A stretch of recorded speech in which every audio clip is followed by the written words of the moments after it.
So today we are going to discuss what is plasma therapy and how it is useful to treat COVID-19। जैसा कि हम लोग जानते हैं कि हमारे बॉडी में एक डिफेंस सिस्टम है जिसको हम लोग इम्यून सिस्टम भी कहते हैं, जो हमको इम्यूनिटी देने का काम करता है, यानी रोगों से लड़ने की क्षमता देता है।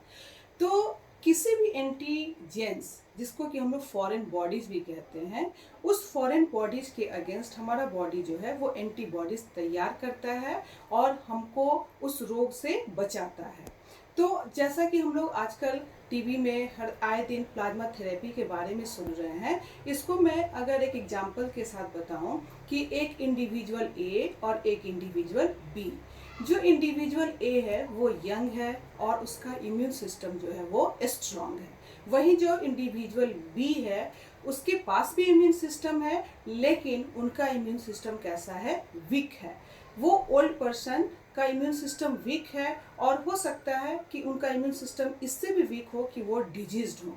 तो इस तरह से हम लोगों ने देखा है कि individual A young with strong immune system and individual B diseased और विथ वीक इम्यून सिस्टम।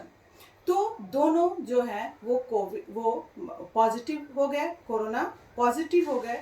तो अब क्या हुआ कि दोनों के इम्यून सिस्टम ने एंटीबॉडीज बनाना शुरू किया, लेकिन जिसका स्ट्रॉन्ग इम्यून सिस्टम है उसके बॉडी में जो एंटीबॉडीज बनेगा वो फास्ट रेट से बनेगा, और जो वीक इम्यून सिस्टम के साथ है उनके बॉडी में जो एंटीबॉडीज जिस रेट से बनना चाहिए उस रेट से एंटीबॉडीज तैयार नहीं हो रहा है। तो ये जो कोरोना वायरस के अगेंस्ट जो एंटीबॉडीज बनते हैं वो ऑलमोस्ट 14 डेज में ये तैयार हो जाते हैं, जिसको कि हम लोग क्वारंटाइन पीरियड के नाम से जान रहे हैं। तो अब इसमें क्या है कि जो इंडिविजुअल ए है उसके इम्यून सिस्टम ने तो एंटीबॉडीज बना दिया कोरोना के अगेंस्ट। अब यह जो इंडिविजुअल ए है वो डोनर हो सकता है।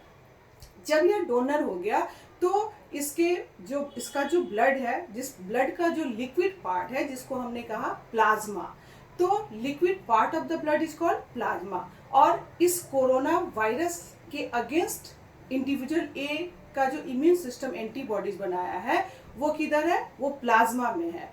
तो अब ये इंडिविजुअल ए जो डोनर का काम कर रहा है, हम लोगों ने उसके ब्लड से प्लाज्मा को लिया, प्लाज्मा को अलग किया और उस प्लाज्मा को हम लोग डोनेट कर रहे हैं, दे रहे हैं किसको, इंडिविजुअल बी को। जब यह इंडिविजुअल बी को हम लोग ये प्लाज्मा में जो एंटीबॉडीज है उसको दे रहे हैं, तो this is called plasma therapy. This is called plasma therapy because antibodies against that corona virus is in plasma.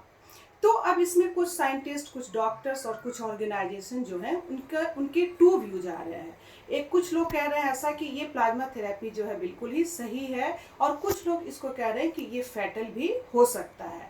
तो ये कुछ लोग जो कि इससे पेशेंट को ठीक कर रहे हैं और कुछ लोग इसको मानते हैं कि यह फैटल है। वो कैसे, तो वो ऐसे कि जो इंडिविजुअल ए है उस इंडिविजुअल ए के प्लाज्मा में जो एंटीबॉडीज है कोरोना के अगेंस्ट, अगर मान लीजिए कि वो उसके आगे पीछे अगर किसी और डिजीज से वो संक्रमित हुआ हो तो उसका इम्यून सिस्टम तो उस डिजीज के अगेंस्ट भी एंटीबॉडीज बनाया होगा ना। तो क्योंकि ये एंटीबॉडीज भी प्रोटीन है और जो बाहर से एंटीजेंस आ रहे हैं, जो फॉरेन बॉडीज आ रहे हैं, वो भी क्या है, प्रोटीन है।